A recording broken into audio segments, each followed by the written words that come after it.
two pieces of metal allegedly pulled off the bottom of a wedge-shaped ET craft that came down on the White Sands Proving Ground in the late 1940s has captivated those who have come into contact with it, as well as the UFO fraternity.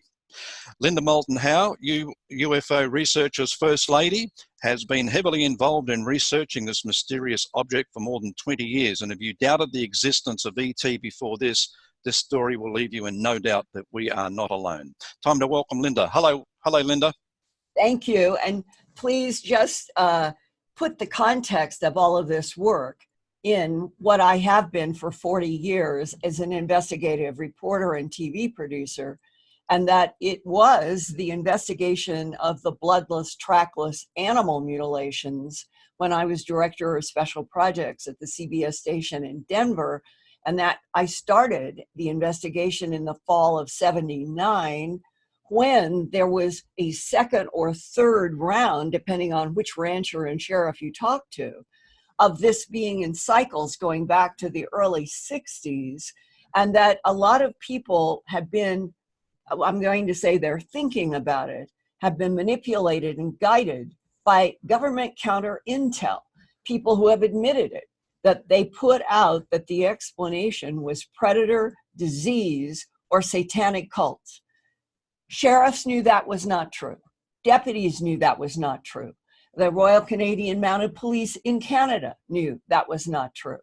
And to back that up, when my documentary that kind of came out like a bomb with huge ratings on May 25th, 1980 was the first live broadcast. It was a 90-minute special that evening. And what I had done was go with a crew and go with camera and audio to get people in front of our cameras with firsthand testimony. If they were in law enforcement, if they were reporters, if they were ranchers, if they were veterinarians, if they were lab people. And that 90-minute special was what could I find in terms of people willing to talk on the record and then look at the physical forensic evidence back then.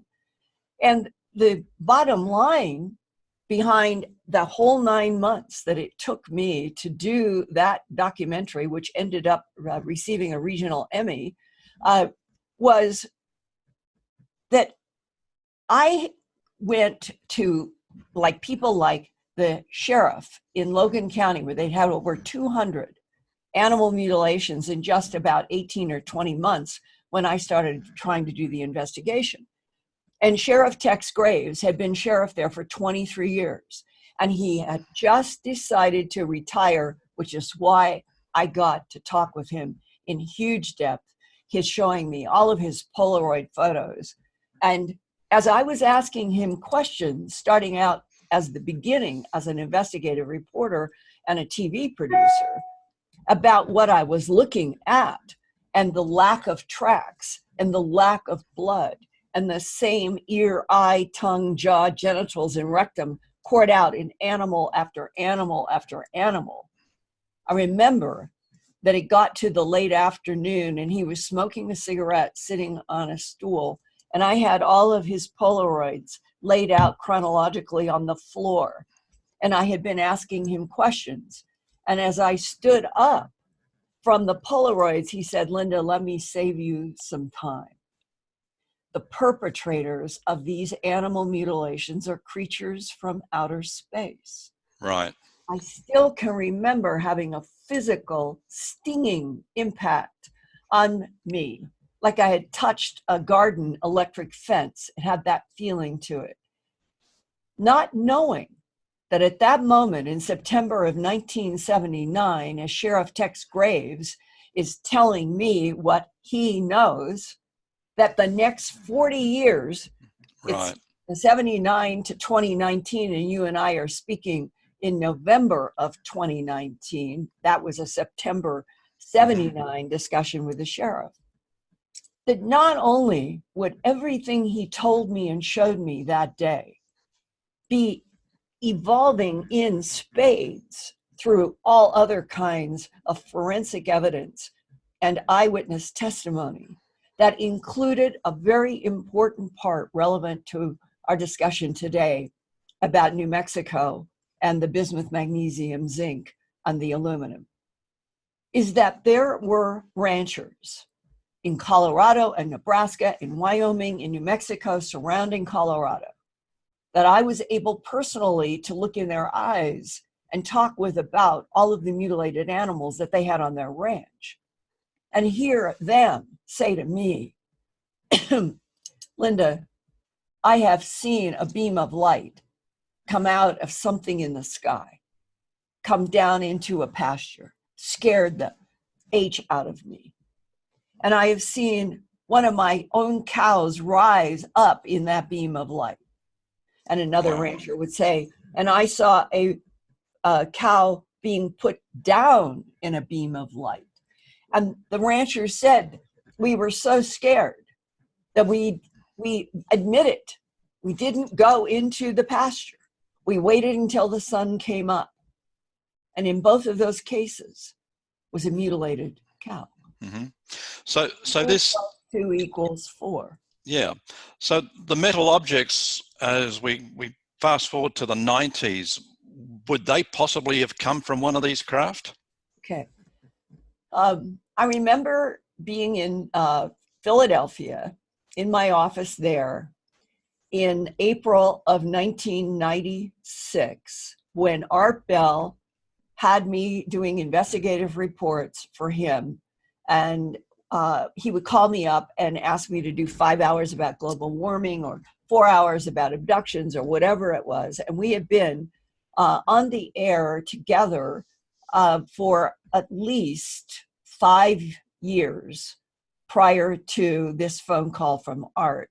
And at that time, this is important, we had audience measurement of about 5 million people on Coast to Coast and Dreamland at that time.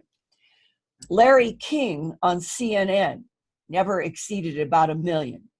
So that means that the radio work that Art Bell and I were doing for Coast to Coast and Dreamland was getting 5 times the audience of Larry King. And you weren't even in prime time.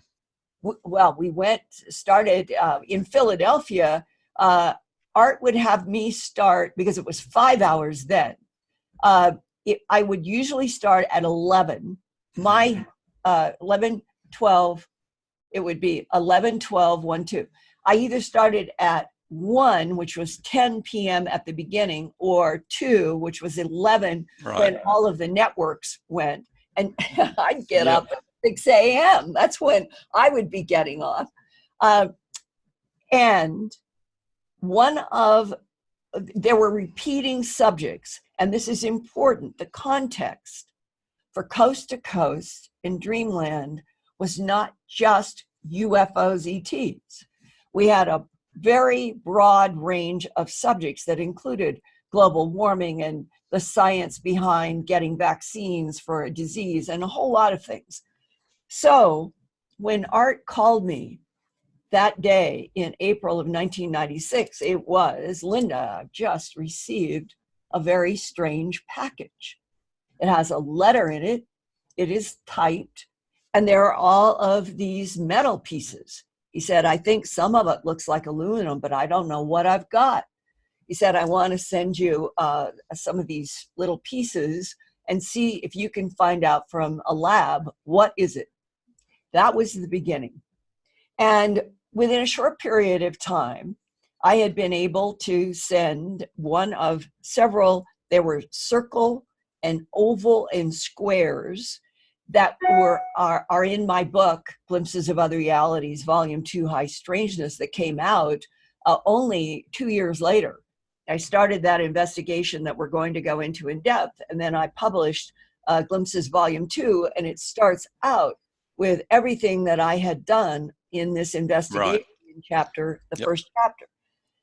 So my goal is to report everything, and I announced that on the radio repeatedly. Whatever we've got, I'm going to report. So I had gone to Alcoa Aluminum and showed them a photograph, which shows the squares, the circles, and all of that. And they said, well, it looks from the photograph, we're dealing with what are called cutout dies, DYES. It's used in industrial Mm-hmm. machinery and everything all the time. You take samples and you get them analyzed. And that's what Alcoa Aluminum got. Okay, so they didn't send a paper report. They called me up. This was right at the beginning. And remember, the man said, "Where did you say this came from?" And I told him. I said, it allegedly has come from a crashed UFO at the end of the 40s, and that we're trying to find out what it's made of.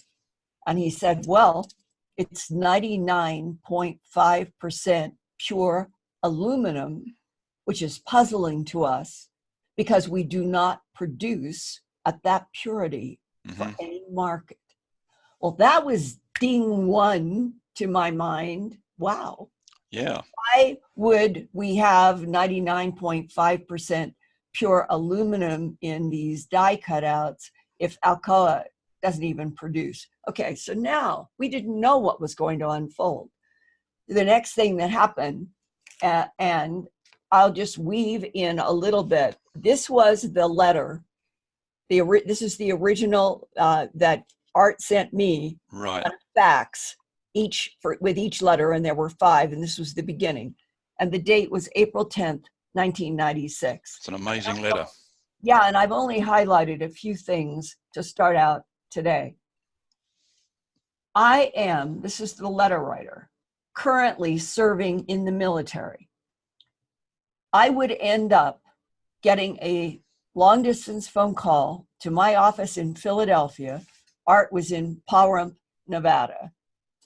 And because I was on the air so much, and I gave out numbers for where people could contact me for whistleblower information, it wasn't a surprise then that I got this call.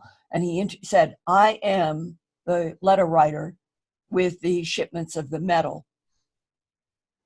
And why this was important, because the content in these 5 letters ranges from the practical, from the amazing about that a good friend of the letter of the person who has sent us knows Neil Armstrong. I'll get to that in a second.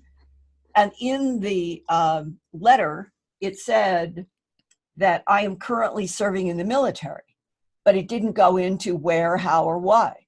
It was the telephone call. He said, I am serving in the United States Army like my grandfather was serving in the 40s. I want you to know that what I have sent you is truly from my grandfather's legacy. He said, I am being shipped out to Iraq, and I do not know if I will come back alive. And I want you, meaning the reporter who is reporting science, I want you to know that this is real. This is from my grandfather's box that he died in 1974.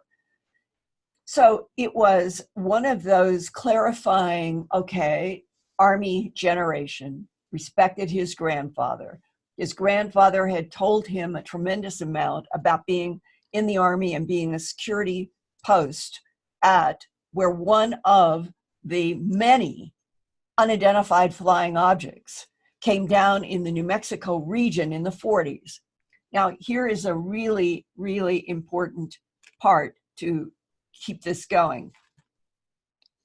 There is in one of the letters where he gives a latitude, longitude, and I believe it is the 4th letter.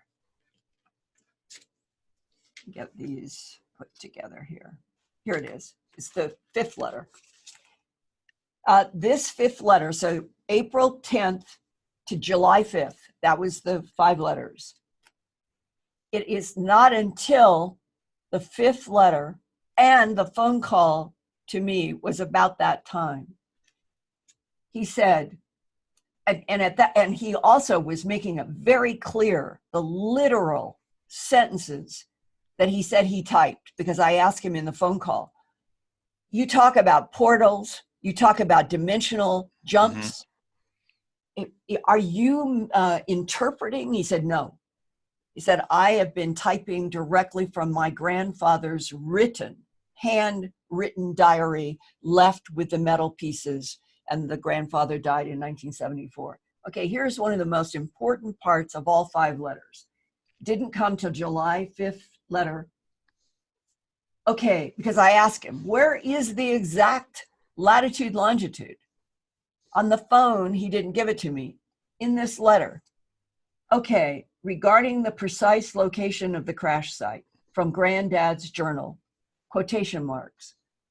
Trajectory track was plotted at 31 degrees, 20 minutes to 32 degrees north latitude. Object reversed course exactly without any discernible deviation. That means we are tracking on radar. Mm-hmm. This was tracked.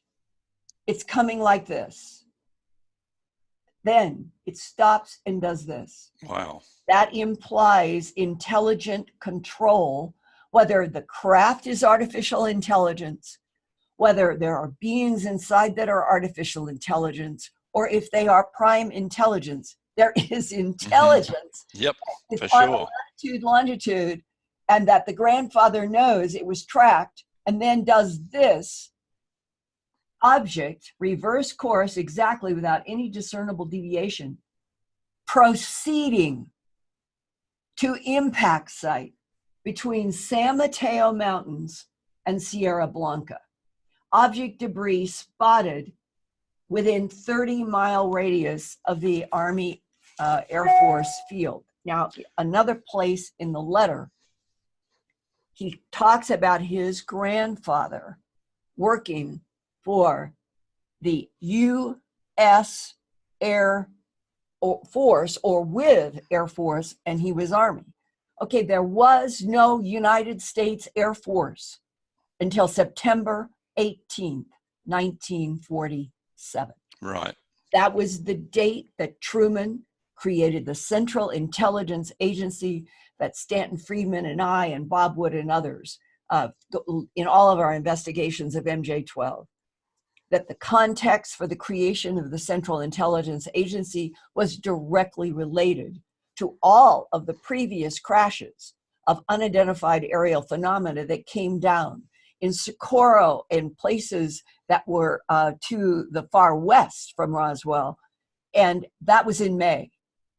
By June, Kenneth Arnold made international headlines talking about seeing 9 objects that were in this kind of a curve loop, and that they were doing this.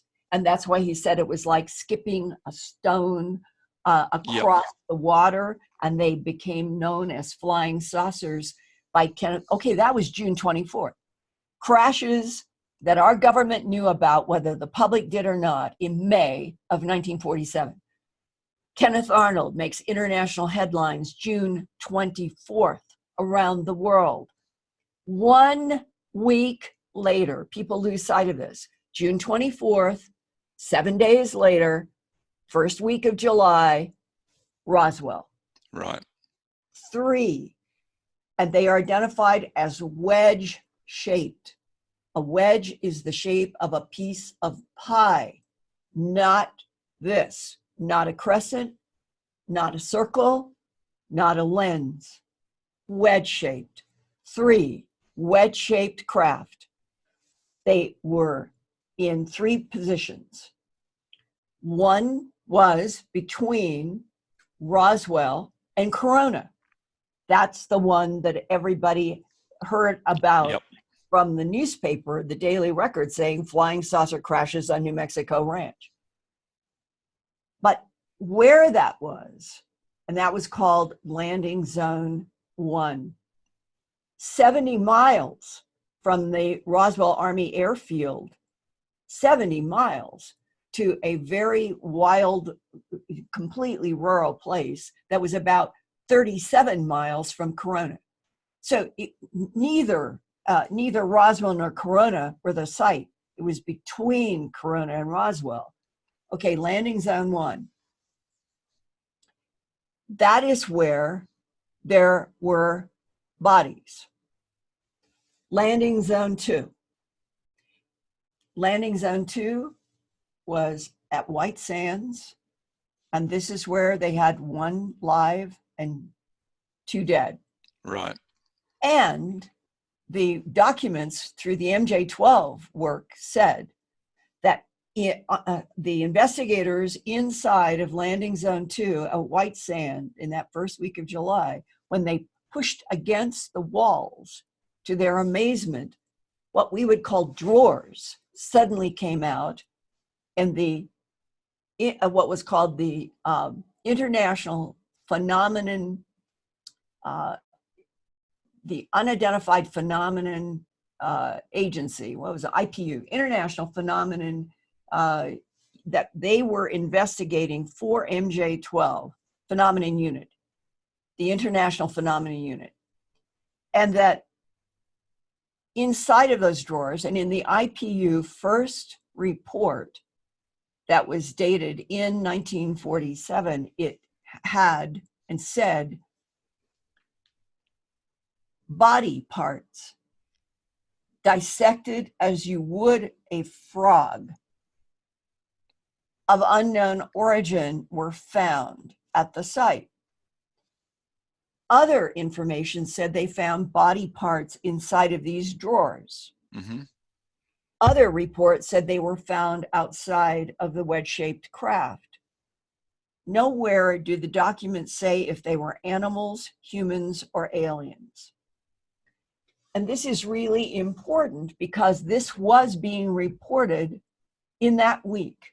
Nothing like that was ever revealed. And the third location, all happening in the same time period, was the craft came down on the Mescalera Indian Reservation, and that was near Alamogordo. So those 3 of the first week of Roswell, the government tried to get away with, from then on, that there was only 1 incident, nothing else, and that is the big lie. So June 24th, first week in July, but it doesn't end there. Because by September 18th of 1947, when Harry S. Truman not only created the Central Intelligence Agency to deal with UFOs and ETs as a primary, secret, highly classified subject, he separated the Army and the Air Force. There was not any U.S. Air Force till that day. Mm-hmm. In the letters, this says it was in the late 40s and refers to the USAF. So the whole history related to these metal pieces has to be after September 18th, 1947. Right, yep. And the very fact that that latitude longitude defines Sierra Blanca and the San Mateo Mountains as the boundaries of where that craft came down in that latitude longitude. Look on a map. Sierra Blanca is on the east side of White Sands, and the San Mateo are on the west side. In between those two boundaries is White Sands. Yep. So, Colonel Philip J. Corso, when I met him for the first time on July 4th, 1997 in Roswell at the 50th anniversary of what we'll call the first week of July, the 3 crashes, but certainly not all that was happening. Mm-hmm. When he shook my hand, he had this smile on his face and he said, "I've always wanted to meet you and say, how the hell have you gotten so much classified information?"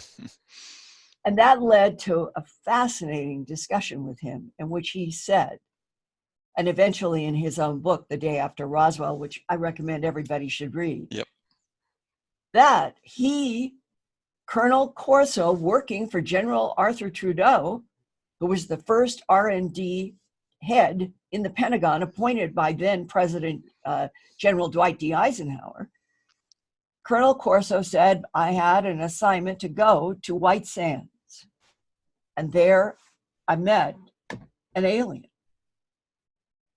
It's right there. And told me in his book, and he said the communication was telepathic. And the one sentence I can give you from the telepathy is, it's a new world coming if you can take it. Right. And this backs up what the Army sergeant wrote in his letter. That's right. Yep. So now, if you take the timeline from, let's say, 48, 49, our government knew a lot, and that the collection of this bismuth, and now I'm jumping, that I start investigating, and I'm on the aluminum, and we go through letters. I'll do this in more sequence and then come back to what I was going to tell you. When we got the next letter, it was dated April 22nd, and he had heard me on the radio talking about Alcoa aluminum.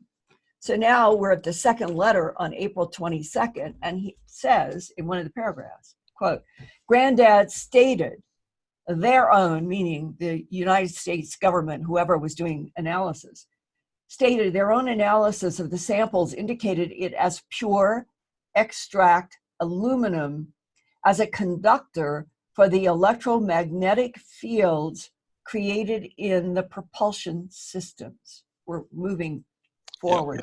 Yep. Now, the third letter came dated May 27th. So we've gone from April, a whole month, to May, and I am reporting almost every week on the radio about what I'm finding. I have listened with interest to the ongoing reports about the samples that I'm doing.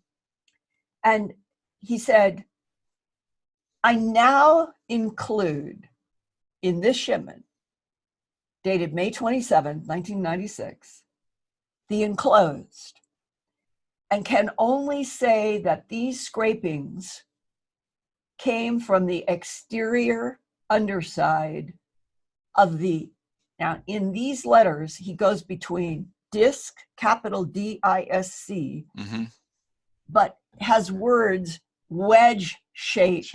Yep.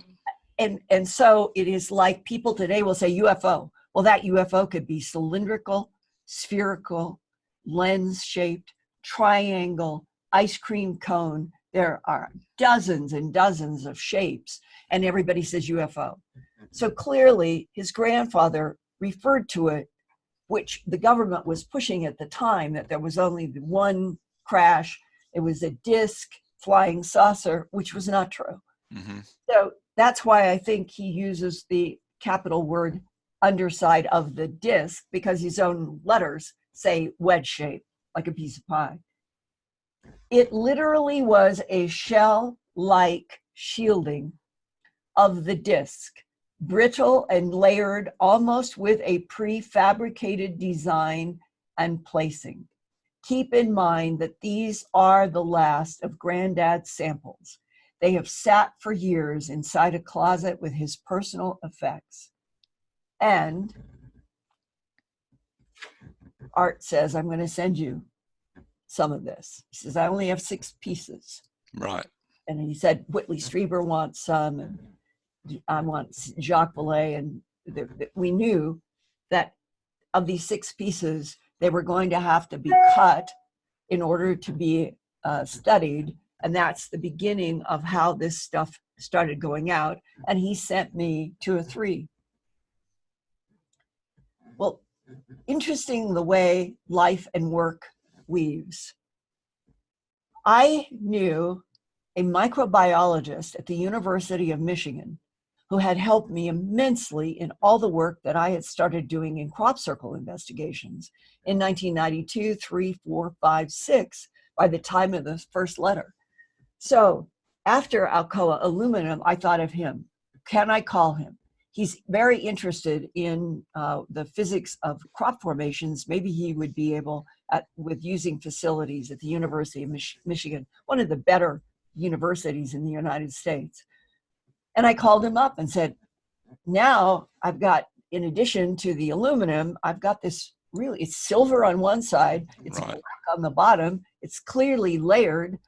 can you help me? Is there any way that you can do some really high-end quality examinations and tell me what is the black, what is the silver, how is it made? And he said, oh, I would love to.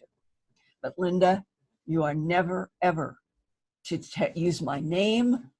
Mm-hmm. You can say University of Michigan, but nothing else. So this started a saga that is going on to this day with To the Stars, the Tom DeLonge, Hal Puthoff, Steve Justice, Semivan, the group, that they are investigating exactly this one of my pieces that came all the way back 22 years. And it is amazing that this material, not a single lab or person anywhere on this planet, after many challenges, has ever been able to reproduce. Right. It is at the atomic and the molecular level, known now as nanotechnology. That's what this is. When Tom DeLonge and TTSA use the word meta materials, take the meta out. It's nanotechnology. This is what it is, and they know. Why is this significant? You will hear people even today, oh, it's just an accumulation in a lab where they poured metals in. Or, oh, it's electroplating. And people who say that are showing their profound ignorance that they have not studied all of the work that I did with the University of Michigan.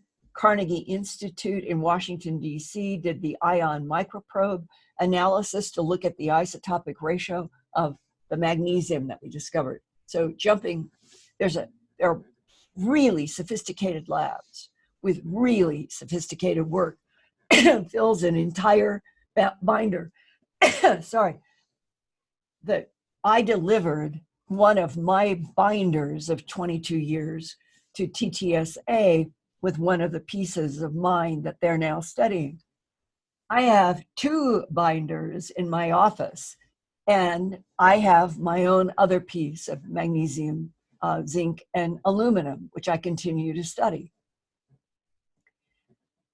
What happened that when the University of Michigan scientist got this, and he started taking photographs, and he called me up and he said, you know, this is puzzling. We've got to do several. We want to do energy dispersive. We want to do wave dispersive. We want to do electron microscopy. We want to do electron microscopy in what's called the EDS mode.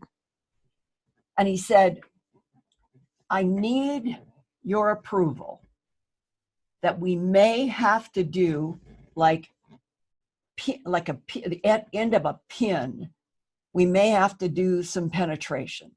Right. And I said, please, I just don't want any of this destroyed. We have only a little bit. And if the story is true, that this material came from the bottom of a wedge-shaped craft, and another sentence in another letter, he said, and his grandfather reported, in fact, it's worth reading what the grandfather, this is again in the 5th letter. He puts again quotes. In addition to the latitude, longitude that would end up in white sands, this is a quote from his granddad's journal. Quote, sample extraction. We're talking about the what turned out to be the bismuth magnesium, and I'll give you more specs on this in a second. Sample extraction that the grandfather pulled from the bottom radiated light for a full 3 hours. Originally located on the central underside of a wedge-shaped capital DISC. Those are totally opposite, but we've talked about why he would say that. It's wedge-shaped. Speculate some type of shielding to enable craft and crew to survive accelerated entry into atmosphere when craft was experiencing uncontrolled descent. and that there was ash, and that all of the remains were bagged in metal footlockers, and they were sent to the New Mexico Institute of Mining and Technology, secondary examinations at Los Alamos facility, and the footlockers after that, New Mexico Tech, Los Alamos. Los Alamos at that time was the single most secret, most protected lab in the United States, because that's where the bomb had been developed, and it dropped in 45 on Japan, the test at Los Alamos. And we're talking about 40, it has to be after September 1847. But that's only 45, that's only 2 years after the bombs dropped. And that the likelihood is that the bismuth, magnesium, and the aluminum came from a crash in 48 or 49. We're still within 5 years, 4 to 5 years. So New Mexico Tech would have been close to White Sands. Next stop, Los Alamos, and then footlockers subsequently airlifted by courier to Wright Field, Ohio, which became Wright-Patterson Air Force Base, also later in the 40s. Really important labs where no information is going to get out. So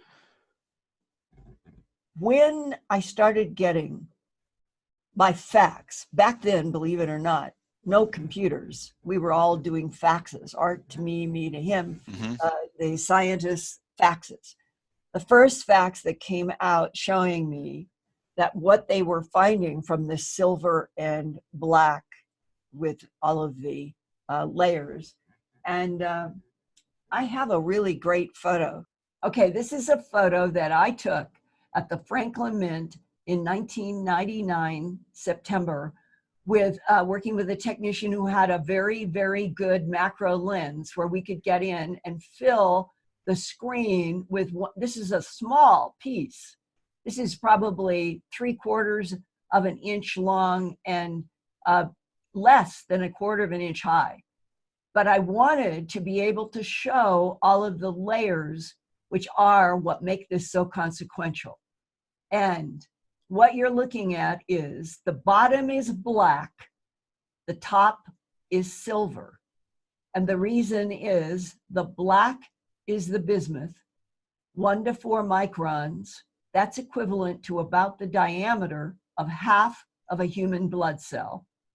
And above each of the black bismuth layers is a silver layer that is 97.6% magnesium and 2.4% zinc.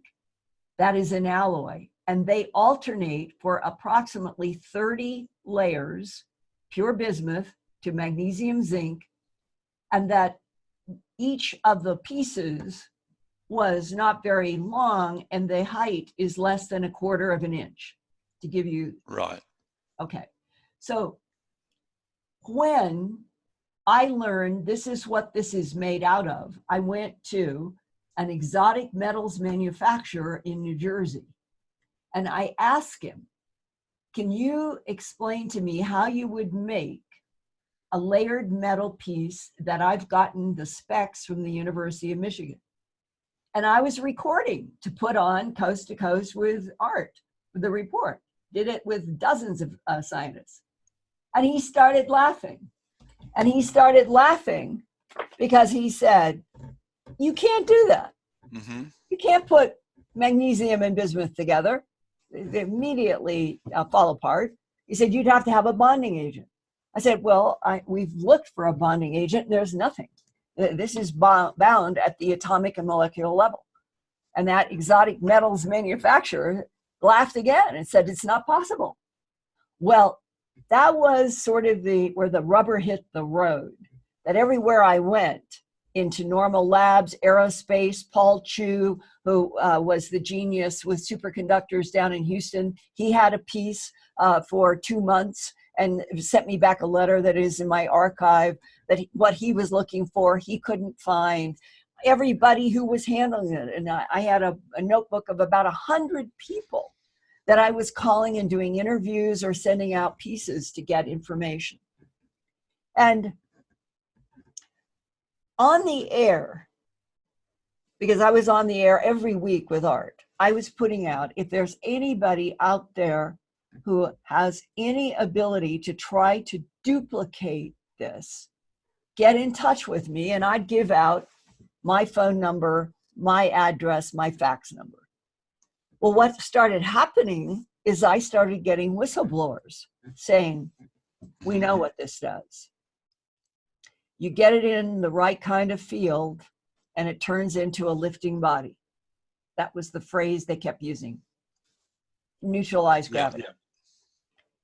So this is 96, 97, 98, 99, 2000, go all the way up to 2014, all that time. 2014, I'm at a conference and a man approaches me and says, I know a lot about the bismuth magnesium. In a conference, it's one of the best places in the world for whistleblowers to come. I'm surrounded by 50 people after doing a presentation. It's loud, it's noisy, and this is how I got to hear these sentences. I worked at Area 51 S4, and I worked on a slab of this material that you've got little pieces of.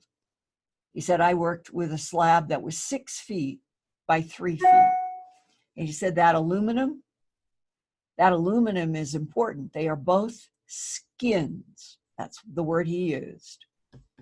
He said, the bismuth magnesium goes on the outside of the craft. That's the silver. Mm-hmm. On the inside, a few inches away, is the pure aluminum. And it must be, he said, at least 99.5% pure aluminum, which is the first I got back from Alcoa.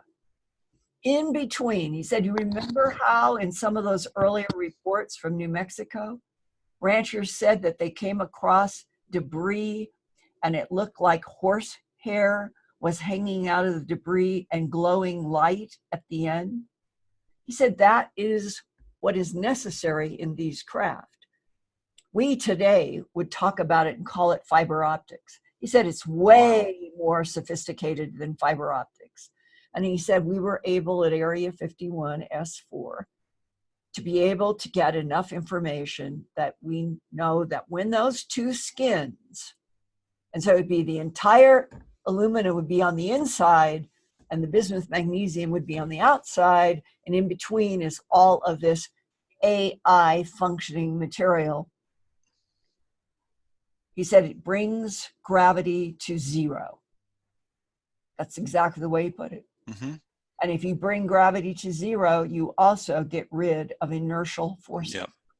And then he said, and that's why there are radar operators who have seen an unidentified going at thousands of miles an hour, stop on a dime, do a 90-degree turn. And he said, because Linda, you could, when this is operating, you could stand there and blow on one of these craft in the zero gravity, zero inertial force, and it would move. There's no inertial force. Well, I have now, we're talking in the end of 2019. That the discussion at the conference was in 2014. In between, I have had other whistleblowers, and I have learned that it isn't just pure aluminum. It has atomically placed, meaning all of this is about putting everything together atom by atom by atom at a molecular level. This is nanotechnology. Nobody anywhere on planet Earth in the human race had the ability to produce this bismuth, magnesium, zinc, and the pure aluminum in 1947, 48, 49, the 50s, 60s, 70s, We get up to the 80s, who knows what the black world had been able to back engineer by then, because that's what they've been trying to do. They've been trying for 70 years to try to back engineer, understand extraterrestrial technology, and build it and patent it and get more power on the planet. So if the key to all of it, the bismuth, magnesium, zinc, is beautiful and strange and mysterious and challenging, but the key may be atomically placed monoatomic iridium inside of the 99.5% aluminum, that you've got to have both skins in order for these craft to do the amazing things that they do. Now, I personally do not see that reporting honestly everything that I have learned in the last 22 years should be a problem for anyone. I think that what we as the human family deserve is to get some honesty about the fact that we're not alone in this universe, that other intelligences have been coming and going on this planet, basing themselves here when they wanted to, having bases on the moon and Mars and through the solar system, and God only knows how far through the Milky Way galaxy into other galaxies. Because that is exactly the story that comes from 2019 era whistleblowers, whether they've been in military or intel.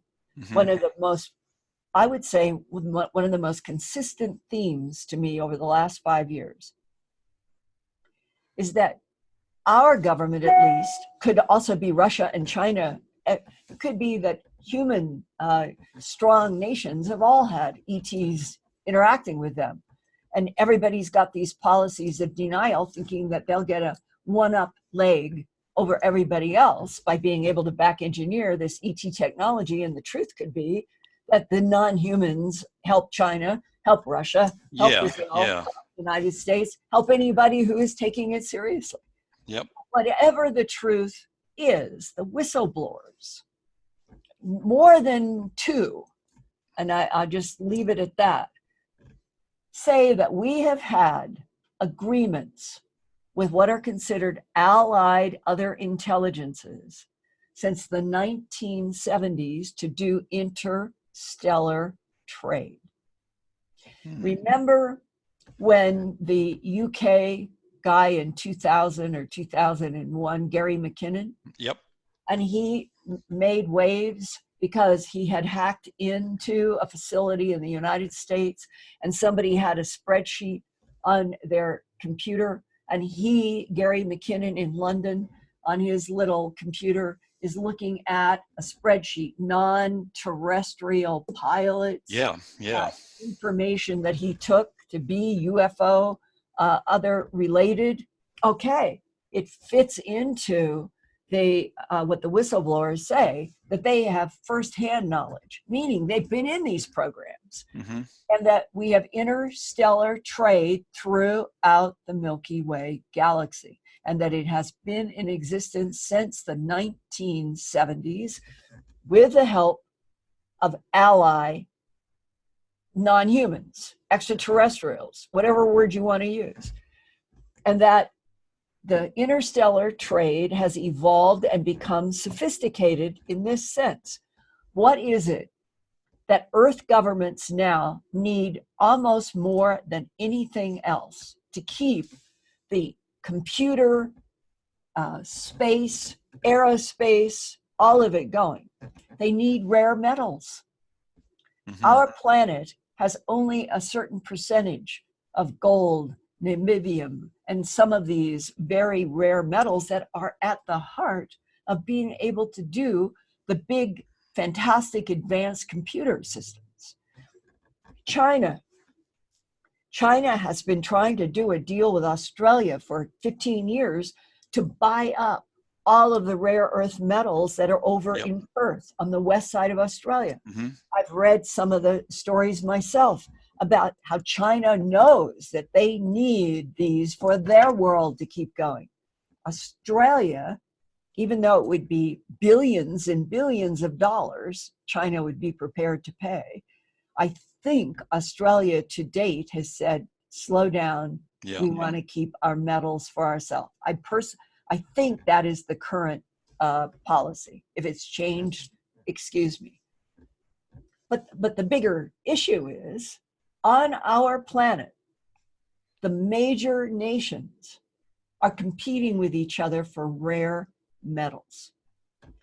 If the United States has had a deal with allies since the 1970s for interstellar trade throughout the Milky Way galaxy, it might explain why the United States is not so worried, does not issue about our need for advanced rare metals, because we already are getting them from someplace else.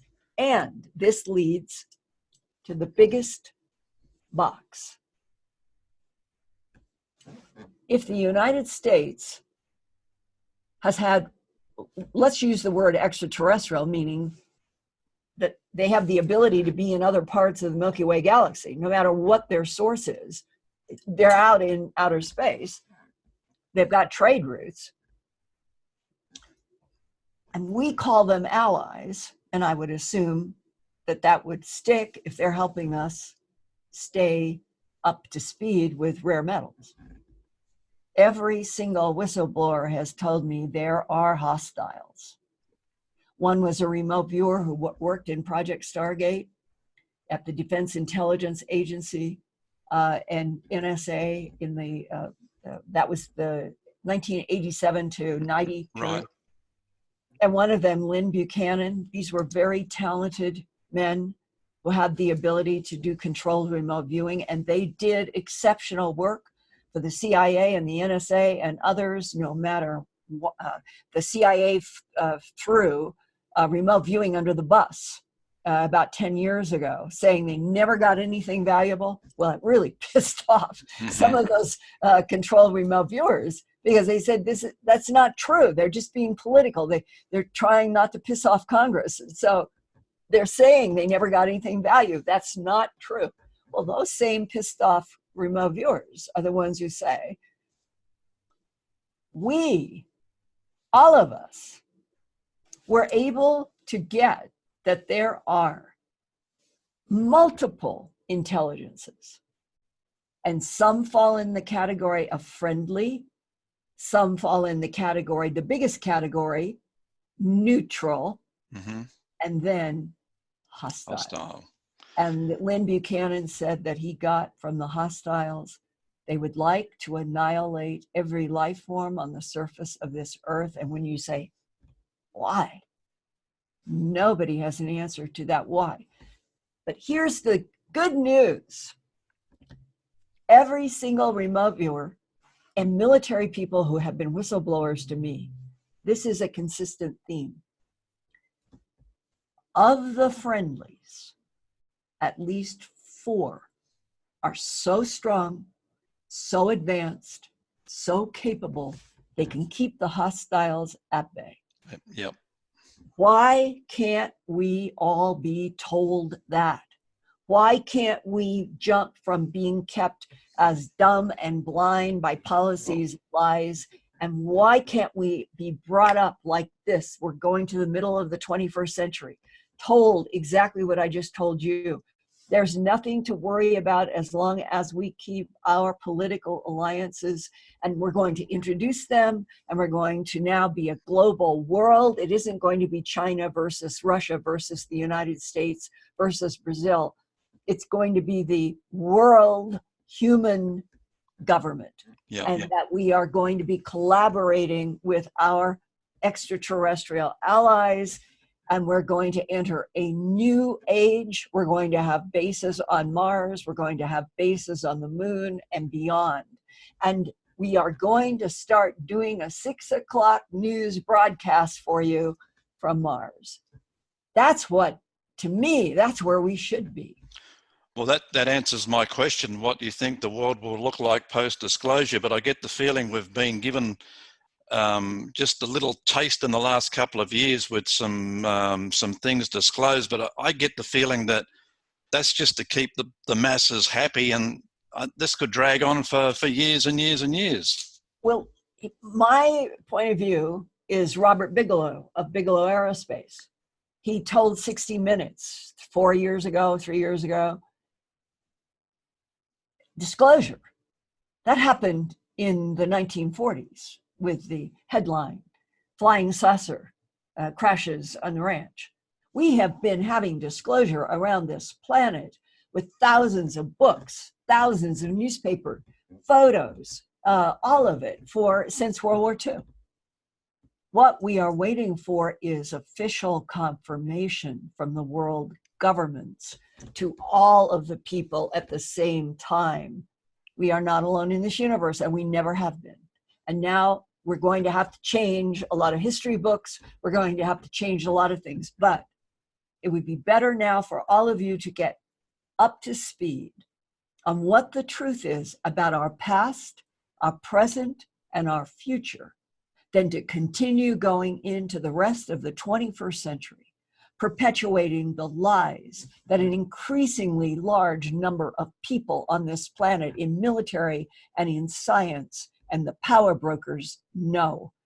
When they become the biggest island on earth, those that know, then what does happen to those that have been kept in ignorance? That is the part that I do not think is fair. I feel a tremendous empathy with my fellow humans. I think that this is exactly the time when all of the truth should be told, the good, the bad, and the neutral, and go into the 21st century with everybody on earth finding a reason for why it is important to study, for the world to be given more education, so that we can take people who have good brains in an island in the Philippines who do not have a chance to be working in computers or medicine unless somebody takes them. And that if that started, if we started making this whole planet come up to speed, sorry, we didn't tell you everything before, but we didn't think that you could handle it. Now we have allies and we know that we're okay, and we're going to bring the planet up to the 22nd century with all of you. And that there will be more room, because what does all this imply? That there are other planets. People in the abduction syndrome say that they've been to other planets where, what do they see? Pyramids. Pyramids in entire city structures made out of pyramids. It could be, if we could get past self-destruction of our own wars, get past lies to keep us in an ignorance that goes back 12, 20,000 years in relationship to the universe. If we were told the truth, if we were able to show what are on the surface of other planets that match exactly what Egypt was, what Sumeria was, and that there is a link, geophysical link, there is a blood link, that we didn't just spring on this planet 2 million years ago as Homo erectus and evolve. That's exactly what that briefing paper for the President of the United States at Kirtland Air Force Base here in Albuquerque, it said to me in April 9th, 1983, when I was working on an hour special for Home Box Office. Extraterrestrial biological entities manipulated DNA and already evolving primates to create Homo sapien, and the Latin was used. That is the single most fundamentally important and truthful sentence that perhaps I've ever been shown. That's where it all starts. Right. Earth has been used as a laboratory. That a DIA guy told me in December of 1999, Linda, our government has proof. 3 competing extraterrestrial civilizations have been mixing and matching genes and terraforming this planet as a laboratory 2/3 deep water for at least 270 million years. And when I said, sir, what is the proof? He said, Linda, I'm sorry, that is too dangerous for me to tell, for you and for me. That intrigues me. What would be so dangerous about knowing the absolute fundamental proof of 3 competing extraterrestrial civilizations on our planet for at least 270 million years, goes back before the time of the dinosaurs? He told me, we know for a fact the dinosaurs were an 85 million year experiment by the Ebens, the ones with the pear-shaped heads and gray skin, but they are not the only ones. Well, why would they have an 85 million year experiment with dinosaurs on the planet if there are 2 other competing civilizations? When you get to what I think are beginning to be the layers of real, honest truth about the history of this planet, the mysteries and the questions begin to expand exponentially. If Homo sapien, and now Homo sapien sapien, that's you, me, and the current model of a humanoid on Earth, if we are the result of experimentation by one of 3 competing civilizations, what are they competing over? What is the fight over? And why in a fight of 3 extraterrestrial civilizations wanting to use a watery planet as a laboratory? That seems also another 2 + 2 = 4. There probably aren't many planets like this. No. Special planet, special conditions. You can mix and match genes in anything you want to here, just by collecting genes. And if you know how to do genome sequencing, which clearly the ETs do, you can make anything you want. What is at the root of their conflict that would give us insights about 270 million years of mixing and matching genes and harvesting metals, gold, from our planet? It's fascinating to think what that could be. I don't have the answer. Well, it's this big. It is this big. This is not just the Earth, but where we are at such a huge disconnect. Are we literally actually going to go through the 21st century with people? Elon Musk is going to get a settlement on Mars. There's a bunch of nations that want competition on the moon now. They want bases there. Maybe the ETs that have been inside of the moon for millions of years have decided, okay, time for us to move on to another location in the solar system. Let Earth fight over the moon. What is going to be the international relationship on Mars? It's already started. And the idea of 6 o'clock news, it takes 8 minutes for light to travel from the Earth to Mars. It takes 8 minutes for it to come back. So we can have 8-minute delayed news from Mars. And to even try to imagine, you, me, and the listeners, that we would go from 2019 to 2100, the next 80 years, putting up with a huge lie, a huge con by the power brokers on Earth, that humans are the only intelligent life form in this universe. I mean, it's so absurd as I say those words. Yeah. And therefore, this is the revolutionary moment. Everybody feels it. It's taking place around the world in the political chaos. There is agitation everywhere. And to me, I read the agitation is that there is something in the millennial generation, those that are up to their 30s. They are not putting up with a lot. No. They are willing to go out into the streets in Hong Kong and be hurt badly because they see and feel the unfairness of totalitarian rule.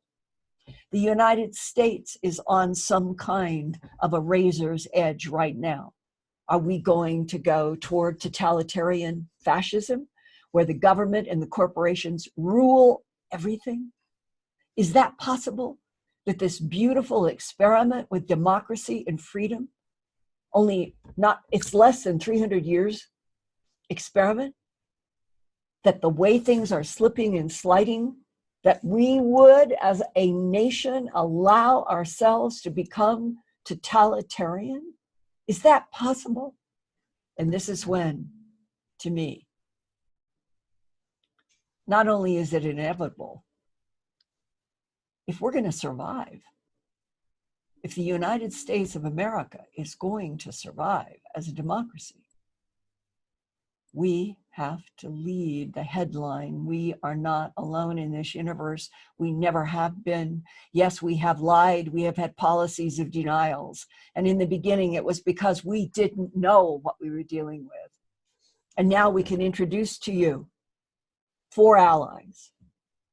And once you know we have 4 allies, and we're going to move out into space, and there will be a real space force,